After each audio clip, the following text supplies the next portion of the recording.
Drugače, moje ime je Tanja Šumreda, sem raziskovalka na Biotehniški fakulteti Univerze v Ljubljani, kjer delujem v okviru katedre za agrarno ekonomiko, politiko in pravo.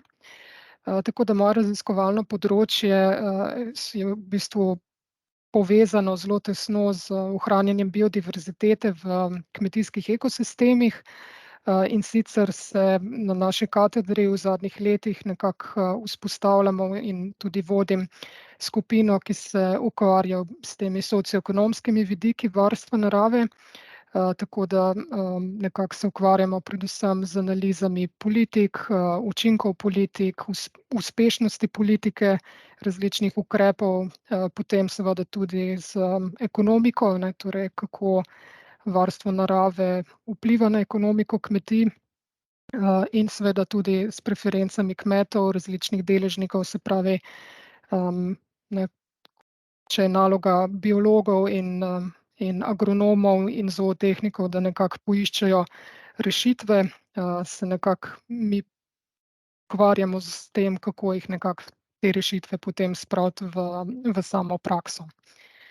Zdaj, kot sem rekla, vsebina tega predavanja je taka zelo uvodna, tako da se bomo malo sprehodili čez tale poglavja, torej nekaj na kratko o stanju biodiverzitete v kmetijski krajini in o metodah spremljanja, potem kako kmetijstvo vpliva na biodiverziteto in seveda tudi obratno, zakaj je ohranjanje biodiverzitete pomembno za kmetijstvo, katere so zdaj tiste naravi prijazne kmetijske prakse oziroma v narekovajih, to tudi nekako poskušam razložiti, kot kaj v narekovajih narava potrebuje v kmetijski krajini, se pravi, kaj so tisti sklopi ukrepov, ki jih je potrebno zagotoviti. Potem smo malo pogledali, kako je stanje v Sloveniji, se pravi, kako uspešni smo, kaj o tem vemo.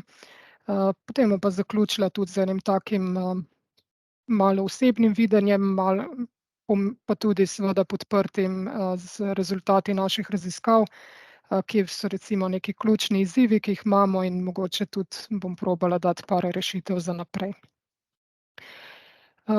Zdaj nekako živimo v času kriz, najrazličnejših, takšnih in drugačnih, seveda tudi pomembna kriza je okoljska kriza, konkretno biodiverzitetna kriza. Na globalni ravni podatki kažejo, da se je zlasti v zadnjih desetletjih, ko je spremljanje biodiverzitete bolj intenzivno in imamo tudi podatke, jih zbiramo bolj sistematično, imamo razne ocene, ki kažejo, da se številčnost vrst zmanjšuje, številne tudi popolnoma izginjajo, torej izumirajo. Vendar ta težava seveda ni prisotna samo recimo v tropskih delih sveta, kot bi morda najprej pomislili, ali pa v oceanih, ampak je seveda zelo pomembno prisotna tudi v Evropi.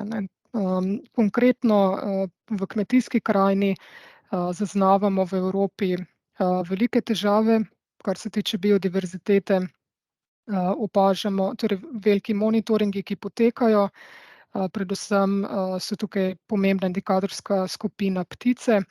Kažejo, če pogledate tale graf na desni strani, da se tale rdeča črta prikazuje v bistvu splošno razširjene ptice kmetijske krajine, da so v zadnjih nekaj desetletjih se njihova številčnost pomembno zmanjšala. In nekaj podobnega kaže tudi indeks travniških vrst metuljev, torej druge, recimo nevretenčarske skupine, ki prav tako kaže na zelo neugodno stanje. Tretji, bom rekla, tak pomembni monitoring ali pa neko recimo spremljanje periodično, s katerim bodisi s pomočjo podatkov ali pa tudi deloma ekspertnih ocen poskušamo oceniti, kako gre naravi v Evropi oziroma v Evropski uniji konkretno, pa je tudi poročanje držav članic po obeh direktivah, torej tako ptičji direktivi kot direktivi v habitatih. In tukajle sem vzela, dva grafa iz, zadnjega poročila iz leta 2020, kjer lahko vidite, ne, na levi strani, kakšno je stanje po habitatnih tipih. In recimo, če vzamemo travišča kot en tak habitatni tip, ki je, najbolj tesno povezan, s kmetijstvom, vidimo, ne, da je stanje razmeroma slabo, in tudi na desni strani, da so obeti za naprej, tudi precej slabi in lahko v bistvu pričakujemo, slabšanje stanja še naprej, če seveda, ne bomo uspeli najti načinov, kako, upravljati s temi, habitati bolje. Zdaj, od kje te težave izhajajo, ne, se pravi, to je, pravzaprav zelo dobro raziskano, v Evropi. In sicer, če lahko vidimo recimo v temle prikazu, ne, iz istega poročila, so v bistvu države članice oziroma eksperti ocenili, ne, kaj so tisti glavni viri pritiskov na posamezne bodisi habitatne tipe bodisi različne, živalske skupine. Jih vidite, a ne, tako na levi strani. In, tale prvi stolpec se mi zdi kar povedano, ne, se pravi, kmetijska pridelava oziroma kmetijstvo je, v bistvu tista dejavnost, tista primarna dejavnost, ki ima v kopenskem delu Evropske unije najpomembnejši, vpliv na tako rekoč, vse habitatne tipe in živalske skupine. Ima vsaj delen vpliv, v veliko primerih pa tudi ključen vpliv, ne. Zdaj, kako to vemo? Zelo na kratko, a ne, velikokrat je to vprašanje, povezano, ne, ampak od kje zdaj ti podatki, a je to res, a to ni, a ne. Zato mogoče par besed o tem, na kak način biodiverziteto spremljamo. Zdaj, okoljski monitoringi, a ne, tako kot recimo spremljamo tudi stanje voda, seveda spremljamo tudi stanje narave.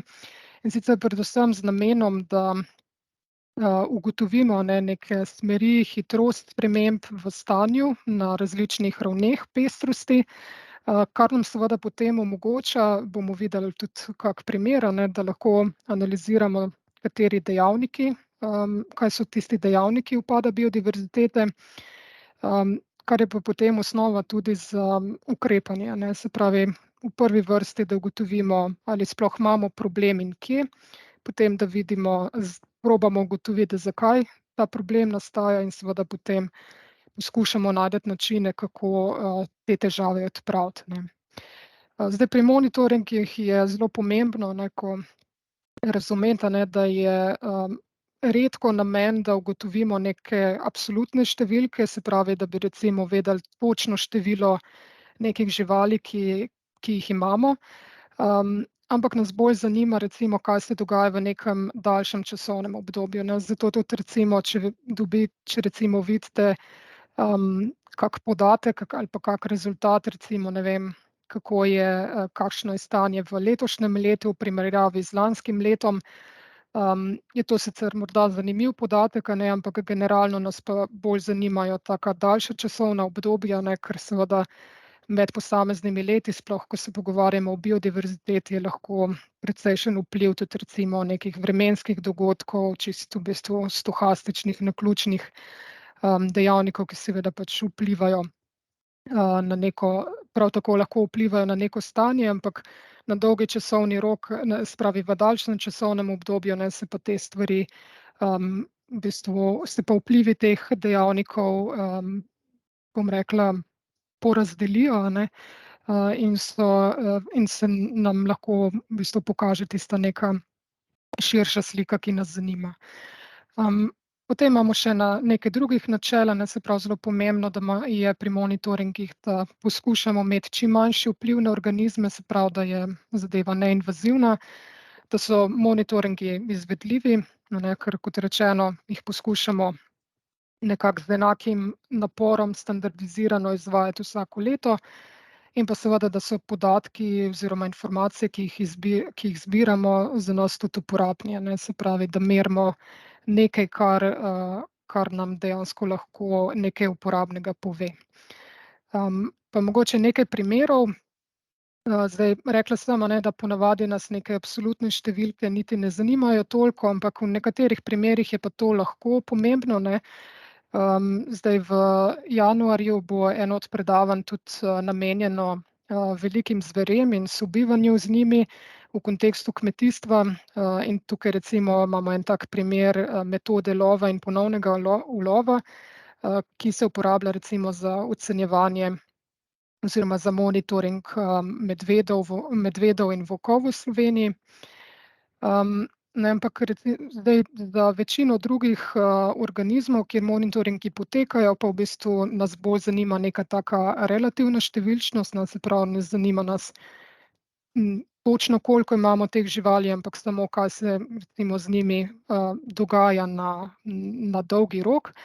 Poleg tega pa lahko s temi metodami dobimo tudi recimo podatke o vrstnih pestrosti, o trendih, o fenologiji, se pravi, kdaj se recimo pojavljajo. Pri zelo dolgoročnih monitoringih je to lahko tudi zanimivo recimo v kontekstu podnebnih sprememb, a ne. Tako da to so pa recimo neki cilji ali pa tipi analiz, ki jih lahko dobimo iz podatkov, iz tovrstnih monitoringov. Zdaj metode recimo, ki potekajo, recimo so lahko točkovni popisi, a ne, tole en primer od kolegov iz Nacionalnega inštituta za biologijo. Tudi eno predavanje bomo imeli od Danila Bevka, kjer so v bistvu preizkušali metodo monitoringa divjih opraševalcev v Sloveniji, ki sicer enega tudi, ki ga upajmo bomo lahko izvajali v prihodnjih letih, a ne, ker gre za zelo pomembno skupino tudi z vidika kmetijstva. Potem en primer recimo točkovnega popisa ptic, tole je podhujka na Krasu, recimo en primer vrste, ki gre razmeroma dobro. Pa me zanima, če si vzamete en trenutek pa razmislimo, zakaj se vam zdi, da tale vrsta, če pogledate, kje se nahaja, ne, vidite, da ji gre razmeroma dobro, pa bi rekli iz teh podatkov, zakaj. Recimo, zakaj ni negativen trend, ampak je pozitiven, če recimo imamo v mislih, kaj se zadnjih 15 let dogaja na tem območju. Zaraščanje. Tako, ne, se pravi, zaraščanje je tukaj recimo lahko že v bistvu brez da bi poznali prav zelo ekologijo te vrste, ne, lahko malo uganemo, kaj se verjetno dogaja, ne. To je ena taka tipična vrsta, ki malo bolj ustreza, taka zaraščena krajina, ne, in seveda ji gre trenutno na Krasu odlično. No, druga metoda, ki jo poznamo, so potem transektni popisi. Kaj to pomeni? To pomeni, da si izberemo eno tako linijo po krajini in v bistvu štejemo, kar vidimo, v primeru ptic tudi slišimo okrog sebe, ne, recimo na ta način poteka popis ptic, se pravi v okviru monitoringa ptic kmetijske krajine. Na podoben način se pravi poteka tudi popis travniških vrst metuljev, ne, se pravi imamo tak transekt in v bistvu opazujemo vse živali, ki jih pač zaznamo, ki jih popisovalec zazna, ne, se pravi na en tak standardiziran način. No, tretja oblika štetja so pa ti območni popisi, recimo primer Kosa na Ljubljanskem barju, ne, se pravi, to pa pomeni, da si v bistvu območje razdelimo na posamezne ploskve in poskušamo čim bolj natančno pokriti celotno območje in nekako oceniti število živali na njem, na tej posamezni ploskvi. Pri koscu konkretno, kot morda veste, gre za nočno aktivno ptico, ki je pri nas v precejšnjih težavah. Namreč gre za vrsto, ki je v nižinah vezana predvsem na vlažne travnike in je zaradi tega seveda pod precejšnjim pritiskom. Tako da te popisi recimo konkretno potekajo ponoči in v bistvu beležimo pojoče samce. Imamo pa seveda v Sloveniji tudi bolj eno zelo pomembno biodiverziteto, ki se nahaja pod zemljo. In seveda, kako priti do nje je malo težje. Tako da recimo nove metode spremljanja, ki se tudi preizkušajo, so recimo v bistvu lahko niti ne zahtevajo več, da živali dejansko fizično vidimo oziroma jih imamo v rokah, a ne.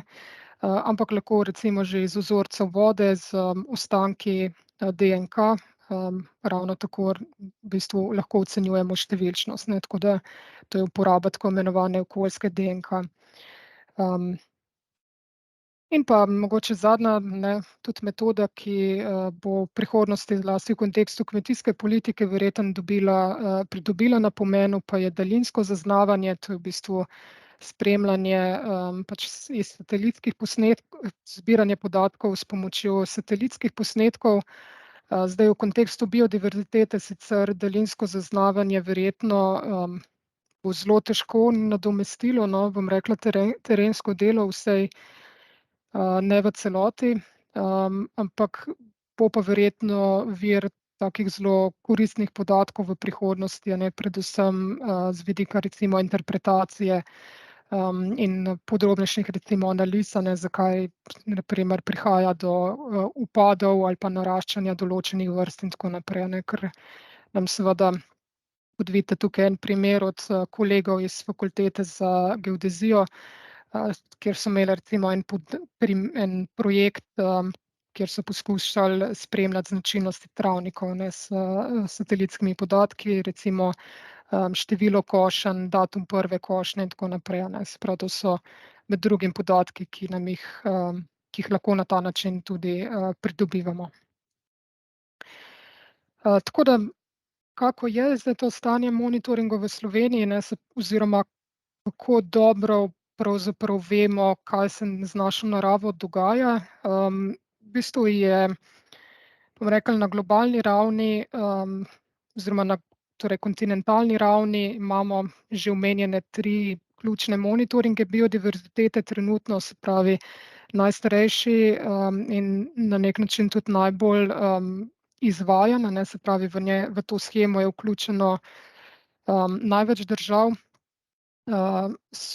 Je v bistvu spremljanje, torej monitoring pogostih ptic v kmetijski krajini, pa tudi drugje.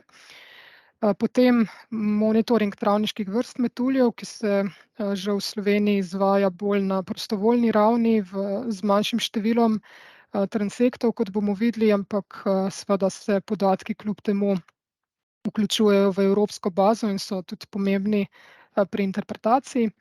No, tretji del je pa, kot omenjeno, ne, to poročanje držav članic o stanju biodiverzitete in v kontekstu tega se recimo spremlja tudi, recimo se izvaja tudi monitoringi določenih kvalifikacijskih vrst, ki so vezani recimo na izvajanje Nature 2000, ne, se pravi obeh direktiv.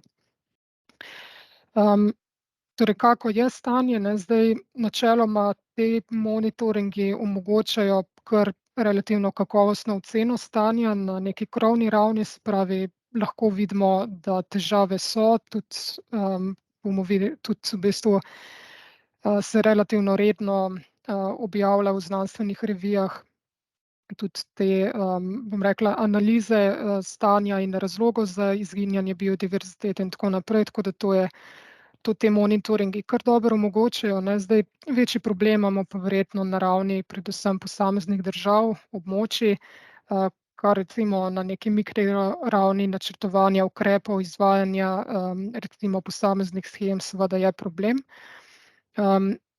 Po drugi strani, ne, pa tudi mogoče težava, da za določene taksonomske skupine ali pa funkcionalne skupine, ki so recimo zelo pomembne tudi z vidika kmetijstva, pa monitoringov recimo trenutno še ni, ne, ali pa vsaj niso recimo ni neke metodološke sinhronizacije, ne. Tukaj imam v mislih predvsem monitoring divjih opraševalcev, deloma tudi biodiverzitete v tleh, a ne. Se pravi, to sta v bistvu zelo pomembna segmenta, o katerih pa dejansko trenutno vemo relativno malo glede na njuno pomembnost, a ne, z vidika ekosistemskih storitev.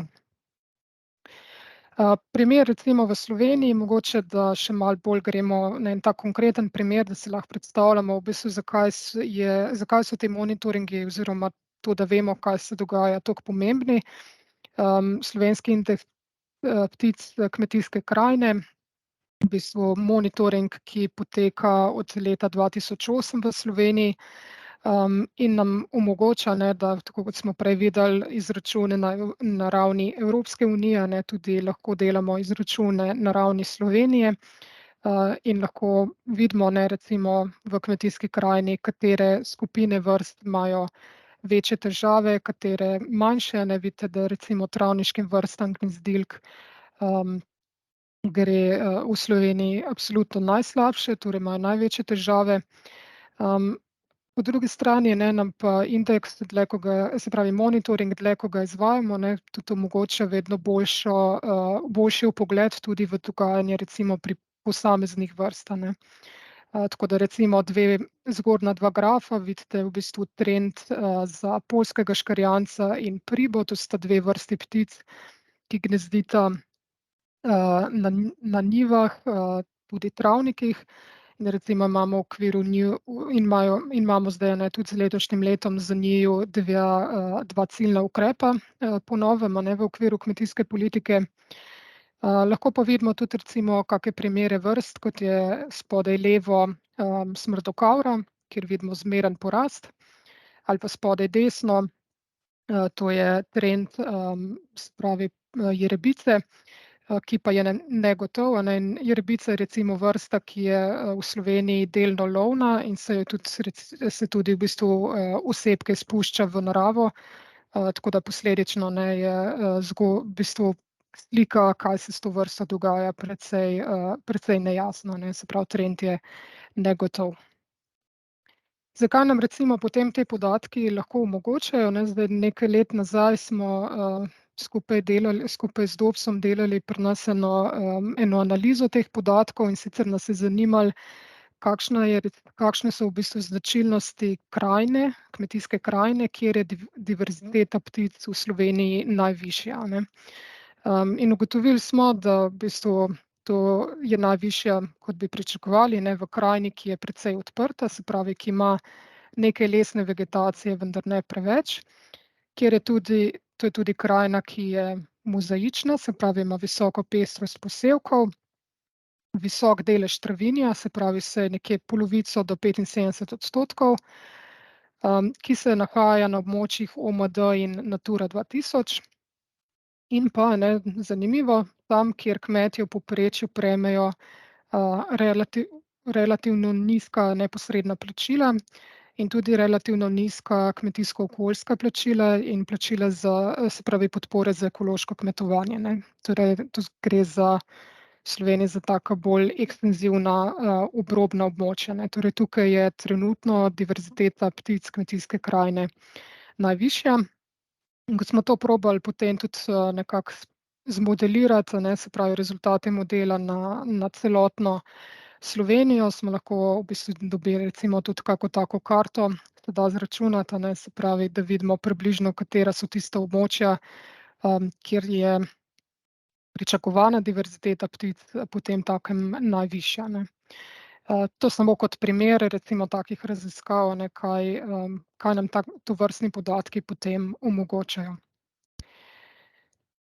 Zdaj smo rekli, torej biodiverziteta upada, težava je v kmetijstvu v precejšnji meri, vprašanje seveda zakaj. Zdaj, najbolj preprosto rekla, odgovor na to vprašanje je preprosto v obsegu površin in resursov, ki jih v bistvu namenjamo tako v Evropi kot seveda tudi globalno pridelavi surovin in hrane za ljudi. Zdaj na desni strani vidite v bistvu razporeditev glavnih tipov rabe tal v Evropski uniji. V letu 2018 vidimo tale modri stolpec, skoraj 40% površine kopnega je v bistvu namenjenega, je v bistvu pokritega s kmetijskimi zemljišči. In zdaj, če na globalni ravni seveda se tudi, recimo, če gledamo za zadnjih nekaj stoletij, smo tudi v bistvu precej nekih površin, ki prej niso bile v kmetijski rabi, dejansko spravili, preoblikovali, bom rekla, v ta namen. Zdaj v Evropi je bilo tega mogoče majčkeno manj, ker je bilo že v preteklosti v bistvu zelo, je bilo kmetijstvo precej razširjeno, ne. Na globalni ravni je pa to dejansko v recimo zadnjih 150 letih, lahko rečemo, eksplodiralo, ne. Mogoče tale graf, če najprej, ne, mi je tudi zelo zanimiv, če gledamo bolj, globalno sliko najprej, ne, čisto, ne da bi gledali zdaj točne številke, ampak bolj, za vtis, a ne, recimo kakšen delež resursov, dejansko porabimo, a ne, za pridelavo surovin in hrane za ljudi, a ne. In recimo tale stolpec čisto na desni se mi zdi, je z vidika biodiverzitete, zelo povedan, a ne. Vidimo pravzaprav, ne, torej prikazuje pa biomaso, sesalcev, a ne, in ki so trenutno na planetu, in lahko vidite, da dejansko prostoživečih sesalcev je samo za nekje 6% biomase, pri čemer v ta stolpec naj ne bi bila vključena še biomasa ljudi, a ne. Se pravi, to je globalno gledano pravzaprav, pojasni, ne, zakaj je biodiverziteta v težavah, preprosto resursov zanjo je vedno manj, ne. Ampak zdaj, če smo pa malo bolj konkretni in pogledamo v bistvu situacijo v Evropi, a ne, v čem je težava. Nekako najbolj, preprosto se da tudi razložiti na način, da imamo dejansko dva procesa, ki sta nekako med seboj, na prvi pogled nasprotujoča, ampak z vidika, bom rekla, biodiverzitete, ki je vezana na tako odprto, ekstenzivno rabljeno kmetijsko krajino, pa sta dejansko oba procesa problematična in vodita v njeno izginjanje, ne. Se pravi, po eni strani imamo tako imenovano intenzifikacijo rabe, se pravi, gre za neki sistem intenzivnejših recimo vlaganja, inputov v kmetijstvo, a ne, ki pač obstoječe površine, nam omogoča, da imamo višje pridelke, a ne, in posledično seveda, je na voljo manj resursov za druge, organizme, bomo rekli, ne. Po drugi strani pa imamo v Evropi kar nekaj območij, tudi v Sloveniji, kjer zaradi različnih recimo socioekonomskih dejavnikov pretežno, prihaja do opuščanja kmetijske rabe in posledično zaraščanja, ne. Se pravi, imamo tudi tovrstne regije, ne. In zdaj bolj konkretno, v bistvu in en in drug proces, a ne, vodita v izginjanje, oziroma degradacijo. Degradacija pomeni slabšanje stanja življenjskih okolij oziroma habitatov, ki jih seveda te, vrste potrebujejo za svoje življenje, ne.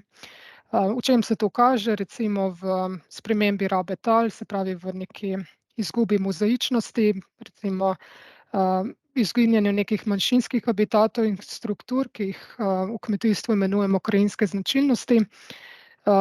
Potem tudi na sami, mikroravni, ne, recimo posameznih zemljišč prihaja do sprememb, vrstne sestave, recimo na travinju do mikrostrukture, kar ravno tako vpliva.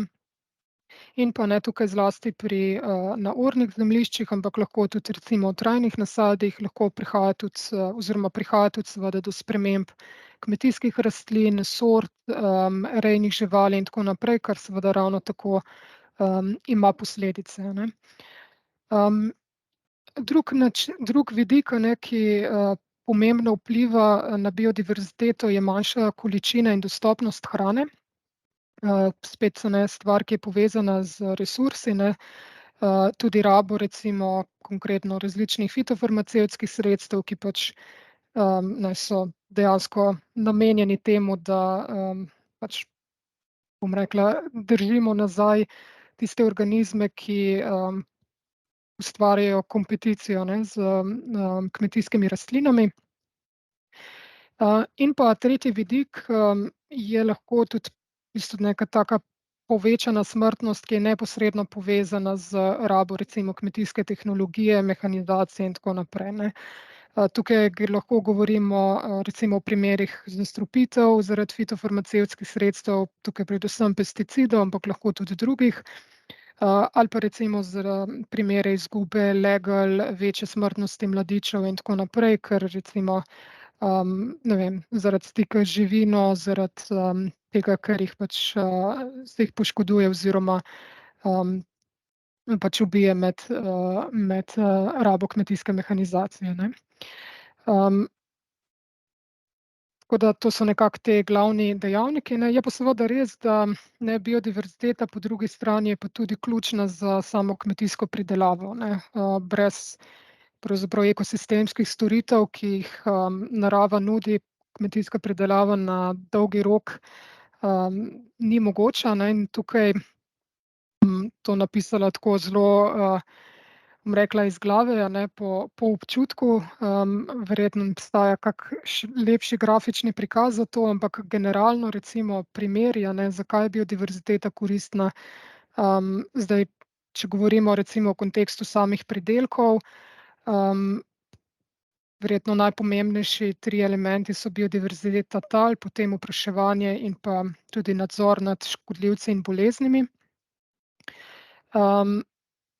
Potem, če gledamo bolj na krajinski ravni, pa imamo tudi širše vplive, ne nujno samo vezane na kmetijska zemljišča. En pomemben vidik, ne, tudi v Sloveniji vedno pomembnejši, bojo potrebe po vodi. Se pravi, kako kmetijske ekosisteme v bistvu upravljati na način, da čim bolj povečamo neke naravne vodovzdrževalne sposobnosti, ki seveda zmanjšujejo tudi potrebe po nekemu aktivnemu dodajanju vode z namakanjem. V kontekstu podnebnih sprememb zelo pomembno, ne, tudi vpliv na lokalno mikroklimo, potem blaženje podnebnih sprememb, a ne, skladiščenje ogljika. Zdaj tretji vidik, ne, ko se premaknemo, bomo rekli, s krajinske ravni pa na ekonomske dejavnike, ne, je lahko v določenih regijah seveda biodiverziteta oziroma predvsem v smislu ohranjenosti neke krajine, ne, ki je pač recimo potrošnikom pomembna, je lahko tudi vir nekega dodajanja vrednosti kmetijskim proizvodom, seveda tukaj seveda pod predpostavko, da je sama proizvodnja in, bom rekla, veriga, ne, organizirana na način, da lahko to dodano vrednost dejansko izkoristimo, ne. Se pravi, tukaj mora biti seveda ključen predpogoj za to je dobra povezanost med posameznimi kmetijami, proizvajalci in seveda tudi kakovostno komuniciranje te dodane vrednosti do potrošnika, ne, tako da zna pri izbiri med proizvodi na polici tudi v bistvu to dodano vrednost prepoznati.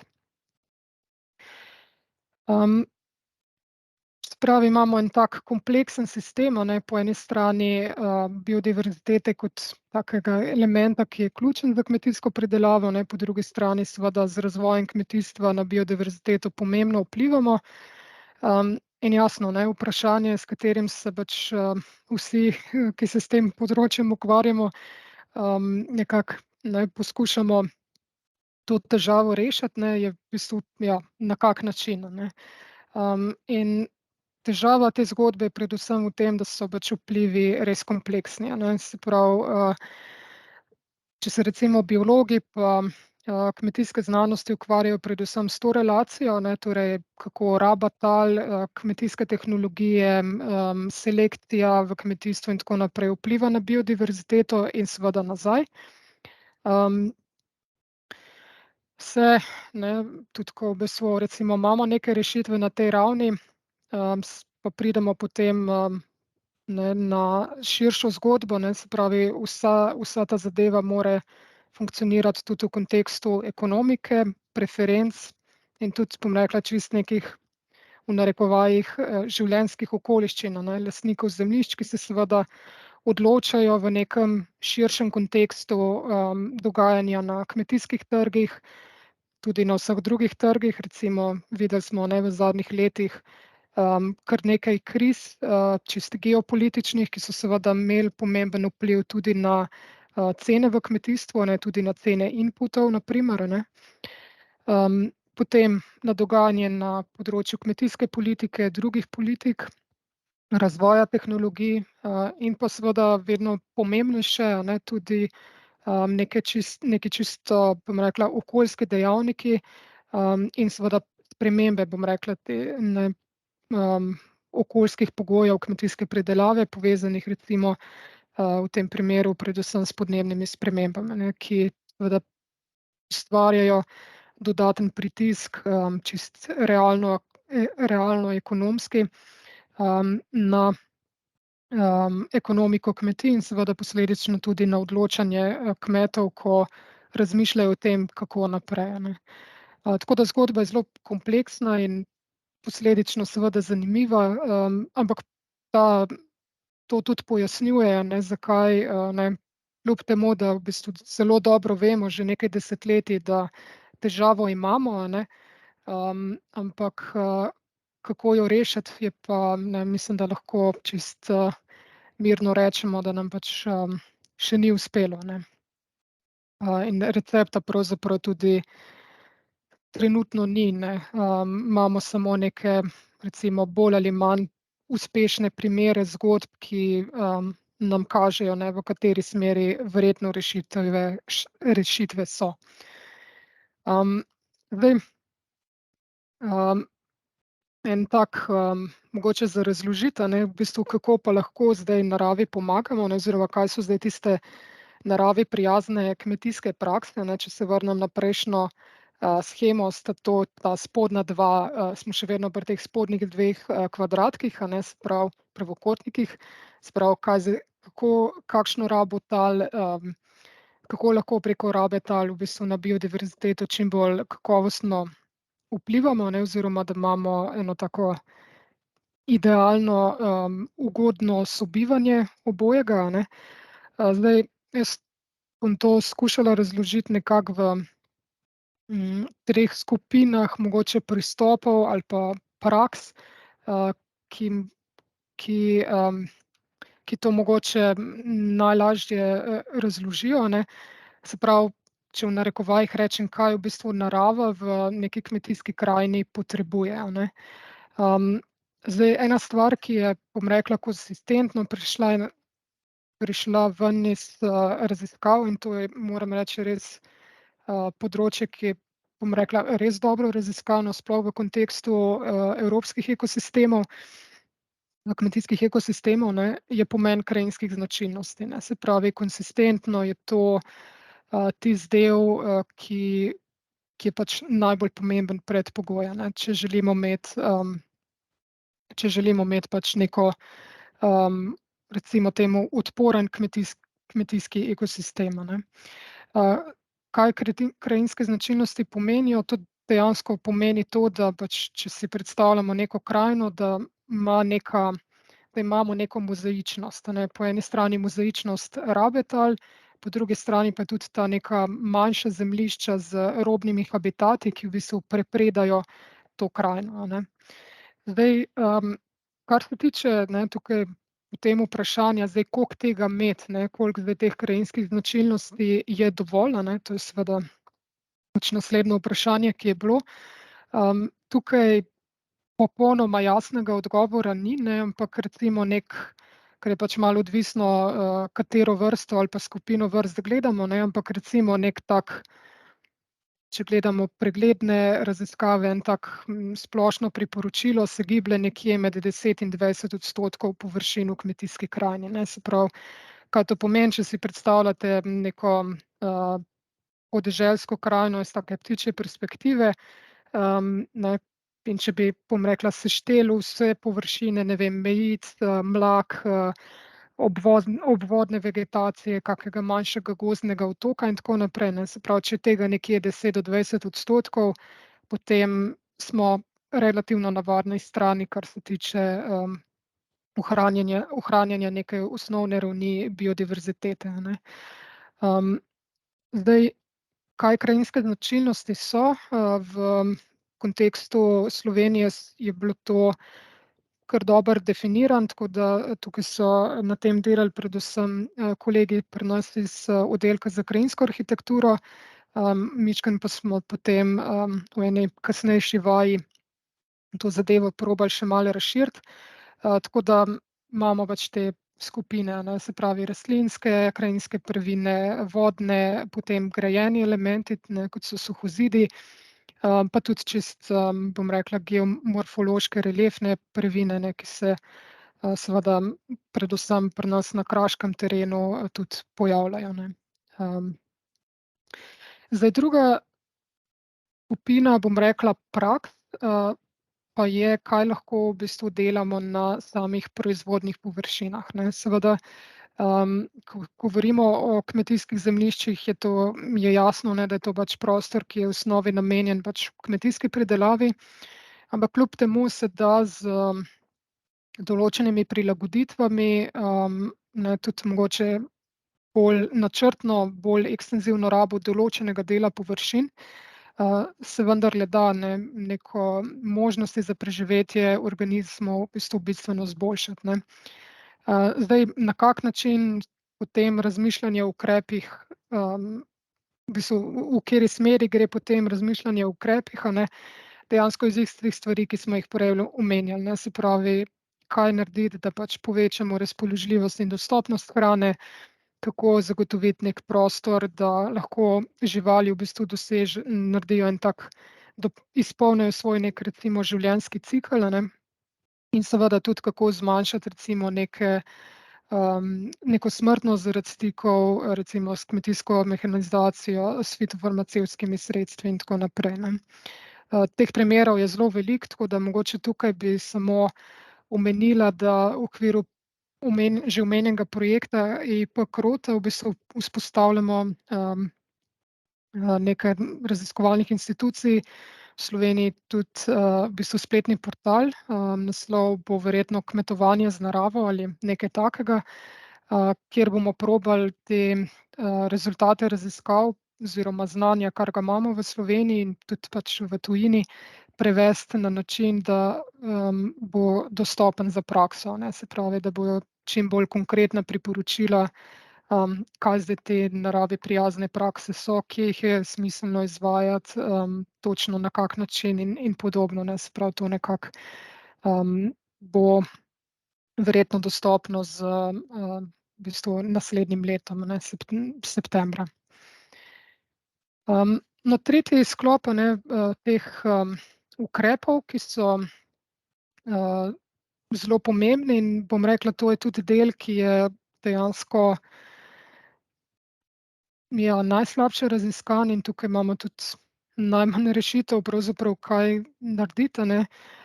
To so pa tista območja, recimo jim obrobna podeželska območja, ne, kjer v bistvu ta klasičen model, bom rekla, razvoja kmetijstva v smeri neke intenzivne pridelave, ki je pač lahko tržno zanimiva, enostavno ni mogoča, ne, zaradi nekih čisto naravno-geografskih dejavnikov, ne, bodisi plitvosti tal, sušnosti, strmosti terena, ne, se pravi nekih reliefnih značilnosti, ali pa recimo, ne vem, pogostosti poplav, vlažnosti in tako naprej, ne. Se pravi, to so območja, kjer tudi dejansko je trenutno pač biodiverziteta, smo videli, ne, tudi v Sloveniji najvišja, se pravi recimo diverziteta ptic kmetijske krajine, ampak težava je, da ta območja, ne, velikokrat v bistvu so podvržena opuščanju, zaraščanju ali pa tam, kjer je možno, intenzifikaciji, ne, in zdaj seveda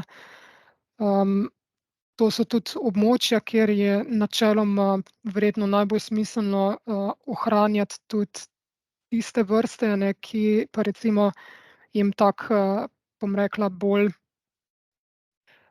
posamezne krpe primernega habitata mogoče ne zadostujejo in morda potrebujejo bolj taka večja sklenjena območja, ne, recimo s sistemov z ekstenzivno obdelavo, ne, in tukaj seveda je pa jasno, da pač potrebujemo razviti jasno sodoben način pridelave, ki pa je vseeno ekstenziven na način, da omogoča ohranjanje biodiverzitete in po drugi strani je tudi ekonomsko sprejemljiv, ne. Se pravi, dejansko omogoča, da ljudje, ki tam živijo, lahko v bistvu imajo nek normalen življenjski standard, a ne,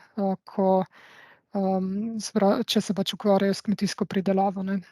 Tukaj seveda na teh območjih ravno tam recimo dodajanje vrednosti proizvodom, ukvarjanje s turizmom in tako naprej lahko predstavlja pač pomembno dopolnilno dejavnost, ampak jasno je treba tukaj zelo sistematično v bistvu pristopiti, ne, k razvoju območij. Tako da ja, ne, se pravi neke rešitve, pristopi so pravzaprav znani. Imamo tudi dejansko primere, ne, nekih uspešnih praks, tako v tujini kot tudi recimo v Sloveniji določeni primeri. Zdaj, glavno vprašanje pa je, kako to izvajati širše, ne, se pravi, kakšno je stanje vključevanja, bomo rekli, biodiverzitete v slovensko kmetijstvo, ne.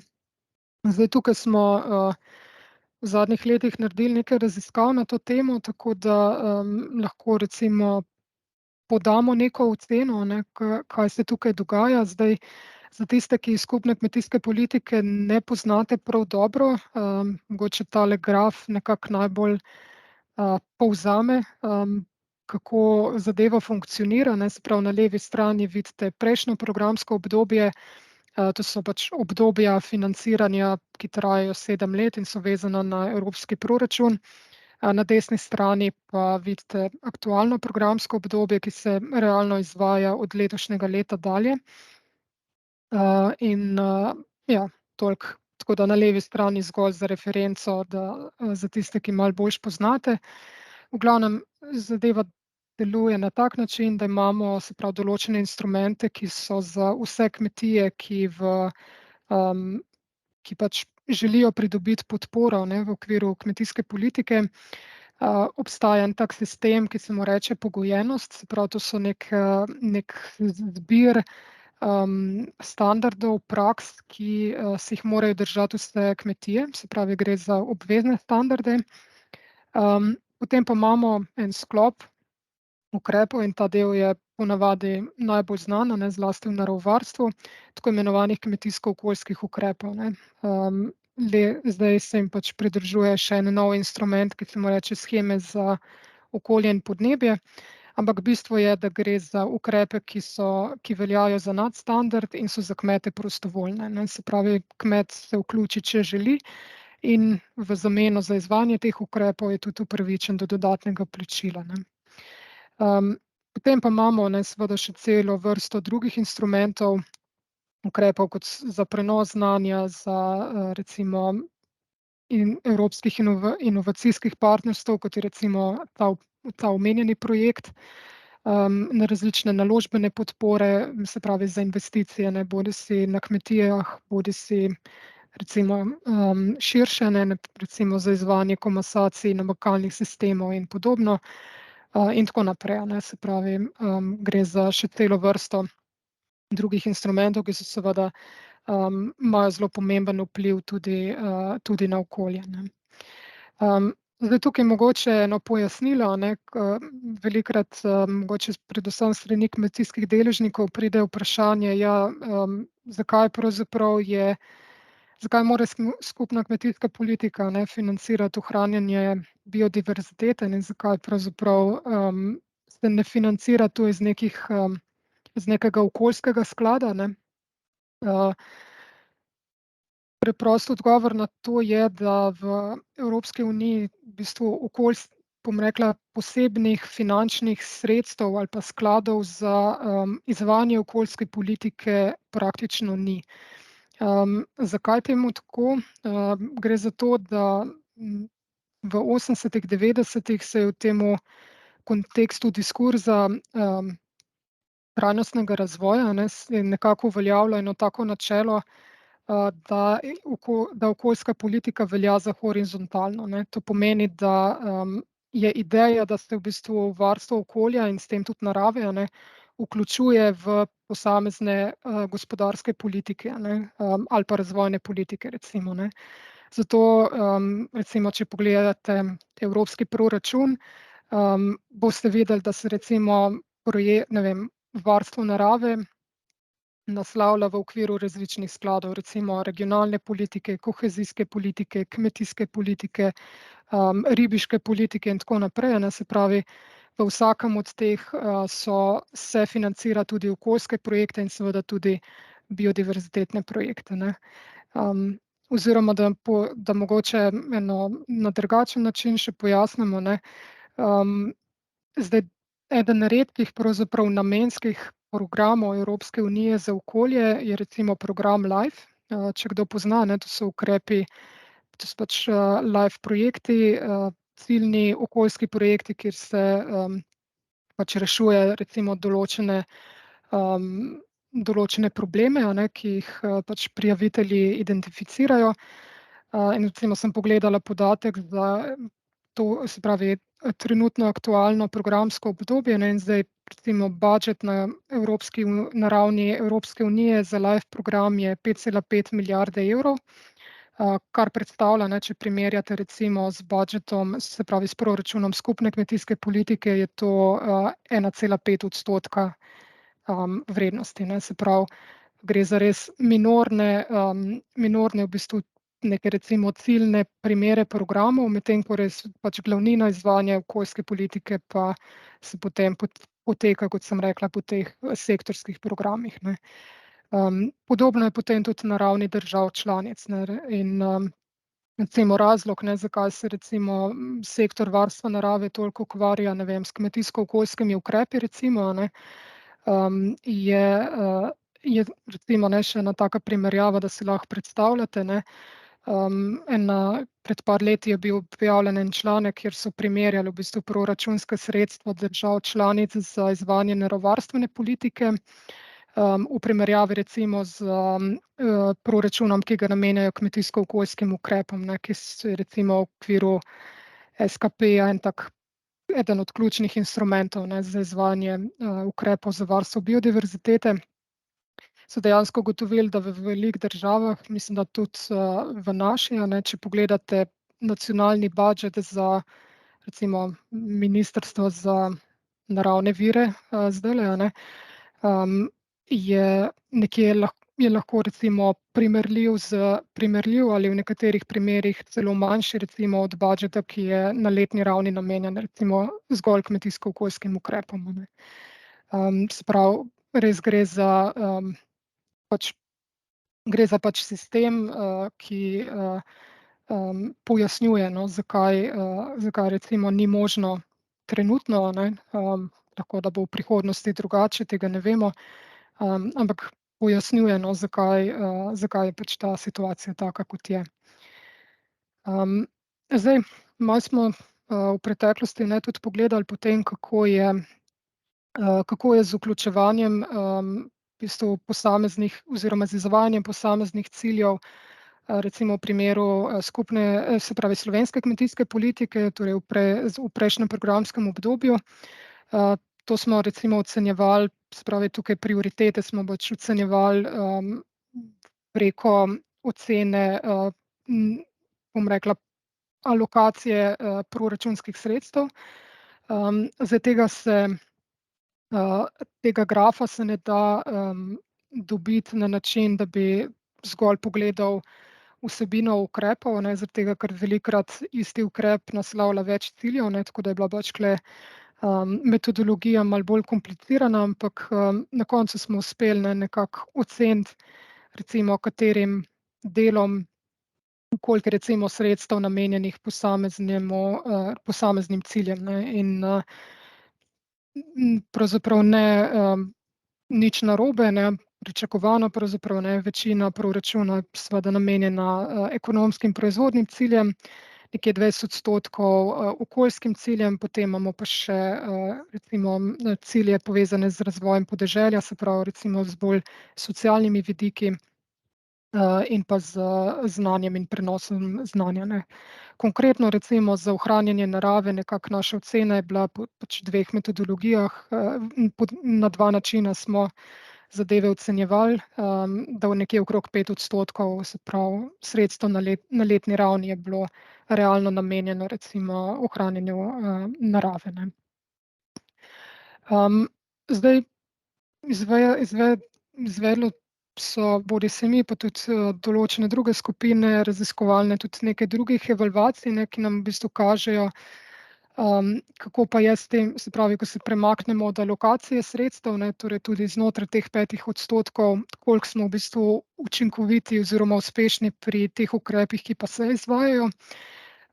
In tukaj se vidi, no, da, se pravi, če pogledamo razporeditev sredstev, zdaj govorim širše, ne, recimo nekih okoljskih ukrepov, je večina sredstev, no, tukaj imam še, pardon, bolj za kmetijsko politiko v splošnem, je pogosto usmerjena bolj v sektorje z bolj pač intenzivno pridelavo, kjer so načeloma in to so načeloma tudi območja z, v bistvu nizko diverziteto ptic kmetijske krajine. Tukaj se vračam na tisto raziskavo, ki sem jo že omenila, ne. Opažamo tudi, kar se tiče prostovoljnih ukrepov, relativno nizek interes kmetov, ne, za vpis, se pravi, na območjih Nature 2000, ta podatek je sicer malo star, ampak, govorimo o redu velikosti, a ne, se pravi, je glede na cilje recimo, iz programa upravljanja Nature 2000, pač absolutno niso bili doseženi, ne, tako da tukaj nas čaka še zelo veliko dela, kar se tiče, vpisa v prostovoljne ukrepe. In te, ne, zdaj zgolj, če po karti primerjate, ne, vidite, da recimo velikokrat, so pač usmerjena ta sredstva na druga območja, kar sicer ni nujno slabo.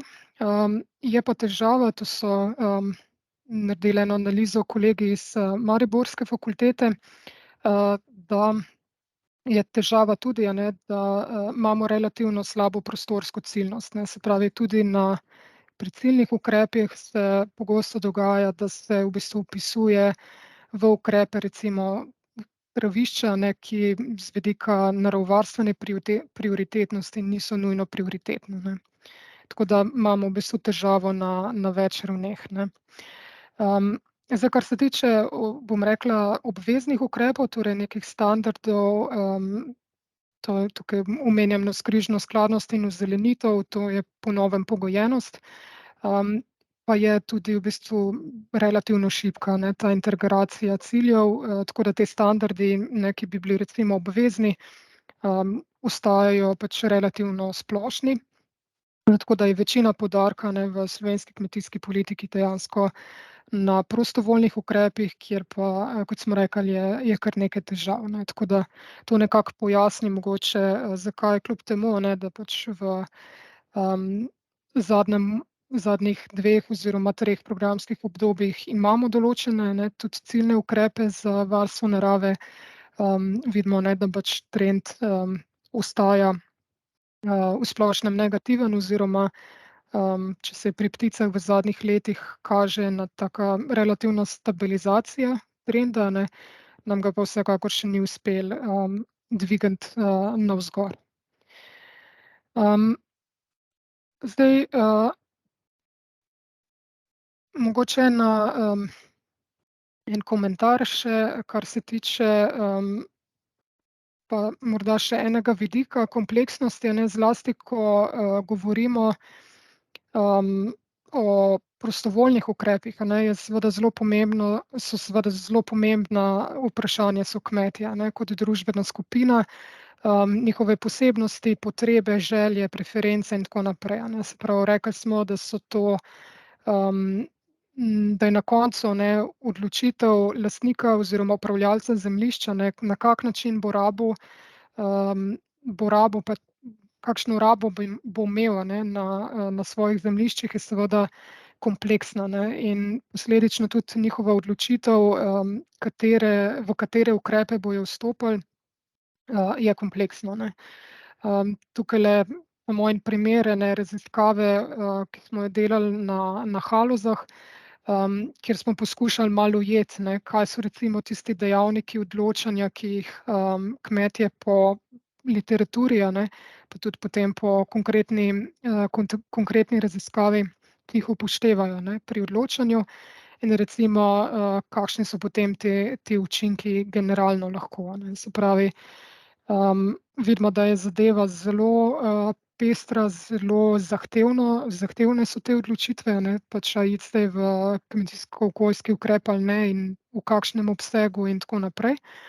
Pa še ena stvar je zelo pomembna, ne, da jo razumemo, ne, da seveda kmetje niso homogena skupina, ne, se pravi, gre za zelo raznoliko skupino, ne, tako po območjih kot po starosti, spolu, velikosti kmetij, proizvodnih usmeritvah in tako naprej, ne. Se pravi, gre za in to je treba seveda tudi upoštevati, recimo čisto konkretno, ne vem, ko se pogovarjamo o višini plačila, ne, ki je en tak tipičen primer razprave, a ne, seveda ukrep z določeno višino plačila pomeni različnim kmetijam, je za različne tipe kmetij različno atraktiven, a ne, in preprosto iz čisto njihove ekonomike, preferenc in tako naprej.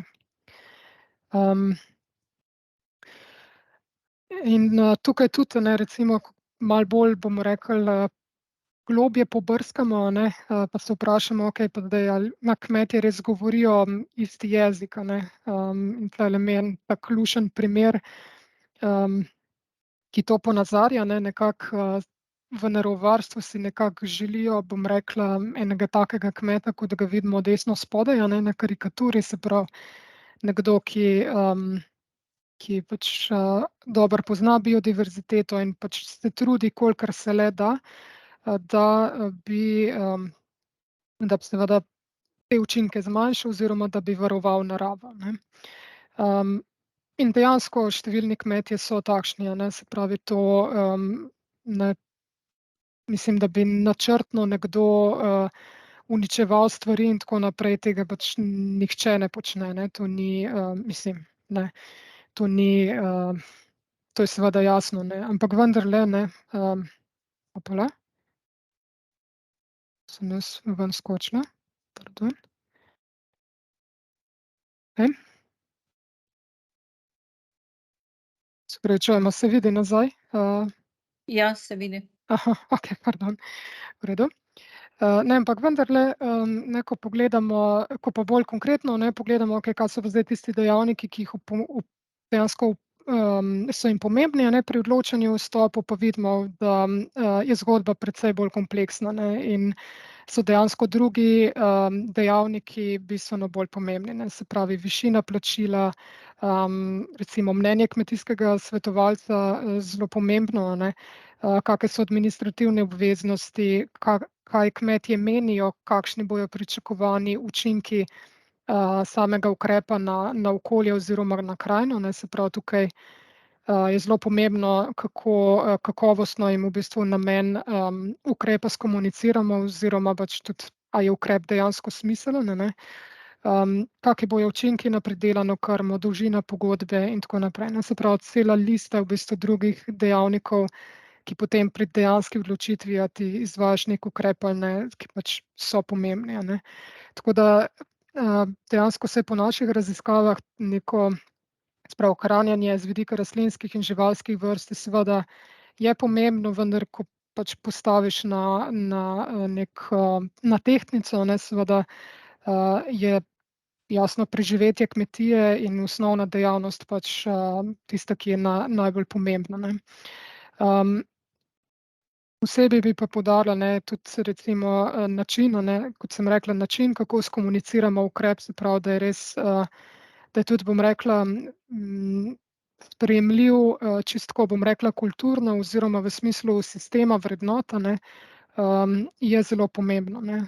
Recimo en tak primer je koncept tako dobrega kmeta, ne, se pravi, če vprašate pač kmeta ali pa kakorkoli, a ne, kdo je po njegovem ali pa po njenem dober gospodar, a ne, kaj so zdaj tiste vrednote, ki jih ta človek, ta družbena, skupina v bistvu smatra kot pomembne, a ne. Se pravi, kaj so tisti vidiki, po katerih se recimo tudi kot skupina primerjamo med sabo, ne. Zelo pomembno je, ne, ali izvajanje recimo nekih ukrepov je v skladu s tem vrednostnim sistemom ali ni, ne. Recimo en tipičen tak primer, je recimo pozna košnja, ali pa recimo nepokošeni pasovi, a ne. Velikokrat je lahko tudi recimo, lahko neki travnik, tudi če bi ga lahko recimo načeloma pokosili kasneje, a ne, ampak je lahko čisto, bom rekla, iz vrednostnega vidika neke medsebojne primerjave nekih, bom rekla, načina, kako se stvari dela, a ne, je pač se lahko zadeva rabi na neki način, ki mogoče ni, najbolj optimalen z naravovarstvenega vidika, ne. Tako da to je tudi en, pomemben del zgodbe, ki ga pač skušamo naslavljati seveda, ne. Tako da recimo v tej raziskavi, ki smo jo delali na Krasu in v Halozah, nas je zanimalo, ne, se pravi, kako je zdaj s to rabo suhih travišč, ne, in kaj je kmetom pomembno, zakaj recimo se odločajo za, ne vem, vstop v HAP, ne, v enega od teh kmetijsko-okoljskih ukrepov. In recimo so take stvari, ne, smo pač, dobili potem kot rezultate, ne, in to je seveda pomembno, ker nam omogoča, da, lažje razumemo, ne, kaj je pač pri odločanju o kmetiji pomembno. Tako da ja, zdaj, če poskušam malo povzeti, a ne, kaj so ti ključni, bom rekla, izzivi, pa tudi nekaj rešitev za naprej, a ne. Zdaj jasno, ne, izziv je jasen, se pravi, kako nekako uskladiti stvari, pri čemer seveda je zelo pomembno, a ne, da poskušamo preseči tudi to zgodbo, ne, se pravi, izrazito parcialnih pristopov, se pravi, velikokrat, imamo težavo, da se sektorji med seboj precej slabo usklajujejo še vedno, a ne, se pravi, naravovarstveni sektor, kmetijski sektor, vodarski sektor, in tako naprej. In se tudi te različne politike, načrtujejo relativno ločeno, ne, kljub recimo sistemu nekega medresorskega usklajevanja to vendarle ostaja težava, a ne. Tako da, in recimo problem je, ko pogledamo malo bolj konkretno, tudi v tem, da je, pristop, bom rekla, k razmišljanju, če zdaj gledamo recimo kmetijski pa naravovarstveni sektor, recimo na ravni, ne vem, če si predstavljate eno zavarovano območje, recimo en krajinski park, je način, kako recimo biologi ali pa naravovarstveni sektor pristopajo, ne, k varstvu, pa recimo kako kmetijski sektor načrtuje razvoj območja, razvoj kmetijstva, je tipično se razlikuje, ne. Se pravi, biologi tipično razmišljajo na ravni območij ali pa posameznih zemljišč, ne. Recimo, ja, za to vrsto potrebujemo toliko in toliko hektarjev takšnega habitata na primer, a ne. Kmetijski sektor pa razmišlja na ravni kmetijskih gospodarstev ali pa vsaj proizvodnih sektorjev, ne, se pravi, kako razvijati kmetijo kot celoto, ne. To je, in zaradi tega, ne, je v bistvu, usklajevanje lahko zelo oteženo, ne, ker v bistvu ne govorimo o istih stvareh, ne. Recimo tipičen primer, to je naslednji problem, ampak recimo tipičen primer, a ne, tukaj je, recimo so ravno kmetijsko-okoljska plačila, ne, ki so v bistvu tak tipičen instrument, ki je izrazito vezan na posamezna zemljišča, medtem ko, ne, seveda odločitev, ali se bo kmetija vstopila v recimo neki kmetijsko-okoljski ukrep ali ne, pa vedno razmišlja na ravni celotne kmetije, ne, se pravi, kaj bo pomenilo za ekonomiko celotne kmetije, ne, se pravi, ni vseeno, da, ne, recimo en hektar travnika dati v ekstenzivno rabo, ne, seveda je zelo različno, če gre za 100-hektarsko kmetijo ali pa za 10-hektarsko kmetijo, recimo govedorejsko, ne, se pravi, tukaj, to je pač treba imeti v mislih, a ne, in tudi posledično na drugačen način, tukaj bomo morali pač poiskati načine, kako pristopati drugače. Zdaj, druga težava, recimo, ki iz tega izhaja, pa tudi to, da velikokrat so potem cilji, a ne, v naravovarstvenem sektorju določeni na ravni recimo Natura območij ali pa zavarovanih območij in tako naprej. Medtem ko nekako mogoče nam malo zmanjka energije, da bi to prevedli na način, da bi bilo neposredno uporabno v kmetijskem sektorju, ne. Se pravi, recimo, če določimo cilje na, ne vem, nekem Natura 2000 območju, kako zdaj te cilje, jih je treba prevesti na način, da vemo, se pravi, dobro, cilj na, ne vem, Ljubljanskem barju je 300 hektarjev ali pa 500 hektarjev, ni važno, kaj zdaj to pomeni za konkretno kmetijo, a ne. Torej, koliko a naj vsi prispevajo enako ali, lahko ena kmetija več, kako naj bo to prostorsko razporejeno, a ne. In recimo tipičen primer te težave smo imeli ravno, letos spomladi, a ne, z načrtovanjem, Natura plačil, a ne. Se pravi, tipičen primer tega, kar sem skušala ujeti na tem slajdu, ne, se pravi, nekega načrtovanja, v različnih sektorjih, v bistvu nerazumevanja, kako eno in drugo funkcionira, in potem imamo čisto, nevede v bistvu prihaja do konflikta, a ne. No, druga težava, ne, potem, tudi povezana s tem, a ne, ki sem jo že malo se dotaknila, je pa potem seveda višina plačil, načrtovanje, ne, če sem prej rekla, ne, da če z vidika proizvodnje, vključiti 1 hektar travnika za recimo kmetijo, ki ima 10 hektarjev ali pa 100 hektarjev, pomeni z vidika recimo izgube krme, različne stvari, a ne. Seveda, enako velja tudi za samo ekonomiko, ne, in tukaj, to pojasni, a ne, da recimo, če imamo neko kmetijsko-okoljski ukrep z neko fiksno višino plačila, ki se izvaja recimo po celotni Sloveniji, čeprav je majčkeno diferencirano, ne, že znotraj območja seveda, za ene kmetije, ne bo problem se vključiti, za veliko kmetij, bo problem, a ne. Bo recimo plačilo prenizko ali pa, je možno samo recimo v določenih, kombinacijah in tako naprej, ne. Se pravi, zelo, pomembne posledice, no, te zgodbe. Okej, da ne bom predolga, bi pa vseeno, ne, da ne bo, zdaj sem, se mi zdi, govorila 1 uro o težavah oziroma vsaj v zadnje pol ure poskušala, upam, malo osvetliti, no, čisto iz pač naših raziskav pa tudi, mojih lastnih opažanj, no, iz kje izhajajo težave in posledično, ne, seveda iz tukaj izhaja razmišljanje, kako, kako naprej, ne. Zdaj omenila bom 2 stvari, ki se pač meni osebno zdita pomembni, in tudi delamo v tej smeri, tudi prvi rezultati so, mislim pa, da je to definitivno stvar, ki je, v katero pač ki mora iti naprej, no, bom rekla, smo bolj na začetku, ampak dobro. In sicer prva stvar, ki bi jo omenila, je zasnova kmetijsko-okoljskih ukrepov, se pravi, ali pa katerihkoli prostovoljnih ukrepov, o katerih se pogovarjamo, ne. Zdaj večina ukrepov za tiste mogoče, ki niste s področja, se izvaja na način, v obliki tako imenovanih shem s predpisanimi praksami, ne. To pomeni, da, se pravi, imamo neki ukrep, če si predstavljate, ne, kjer, v bistvu, če se, kmet odloči, da bo vstopil, ima predpisane, pogoje, ki jih mora izpolniti zato, da prejme plačilo, ne. Se pravi, če si predstavljate en, ukrep za travnike, to pomeni, ne vem, datum košnje, omejitev gnojenja, drugi in recimo neki določeni drugi pogoji, povezani z rabo, ne.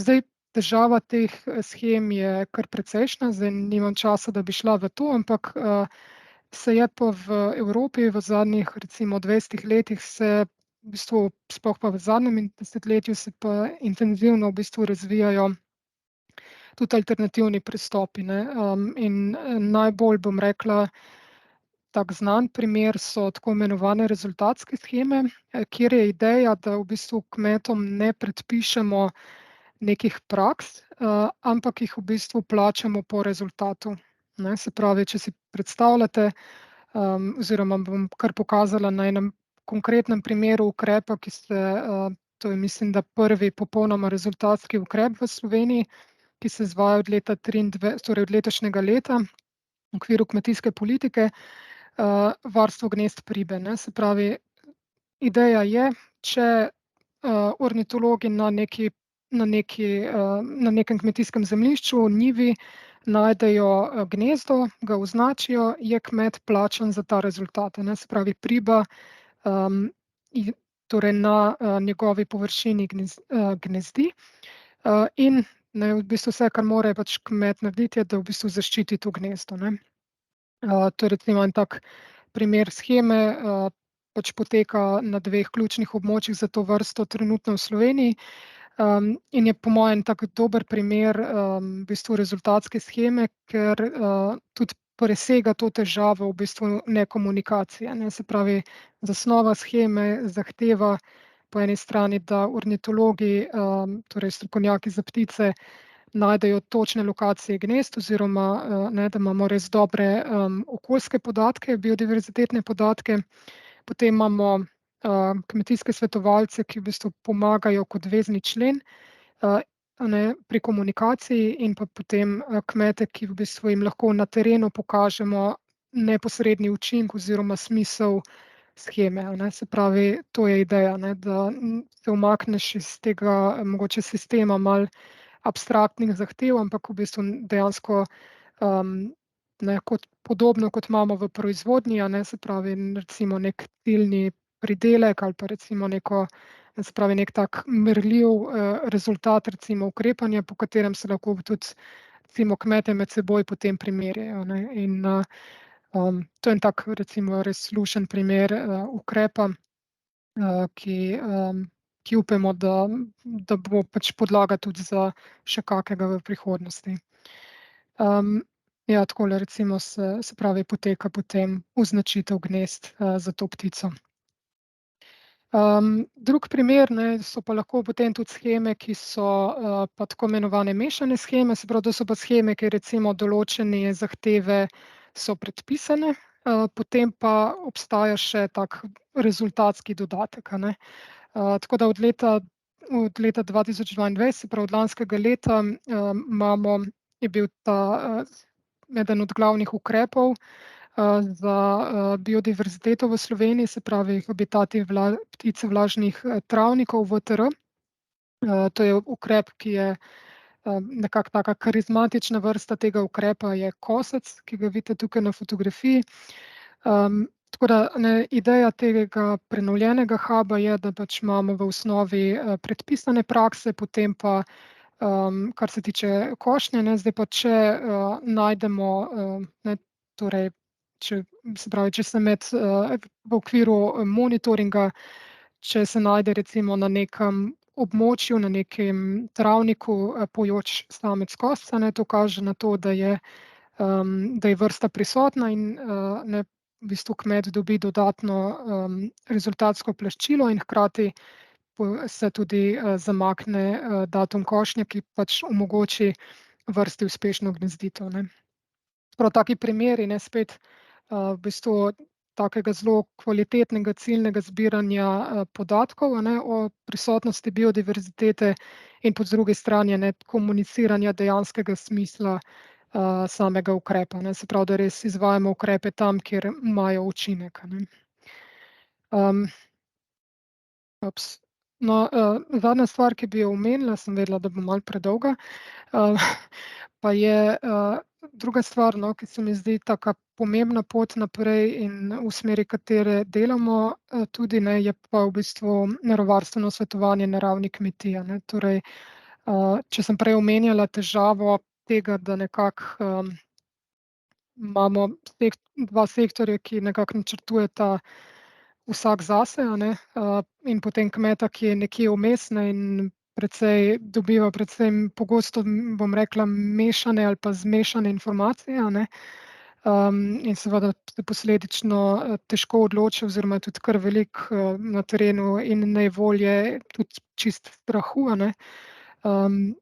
da, da skušamo to preseči, ne. In, en način je verjetno uvedba enega takega kvalitetnega svetovanja na ravni kmetije, ne. To je pač stvar, ki je dolgo znana, vendar iz različnih razlogov, predvsem kadrovske in finančne podhranjenosti, pač svetovalna služba temu, ne more posvečati toliko pozornosti, kot bi bilo verjetno potrebno, čisto pogosto iz objektivnih razlogov.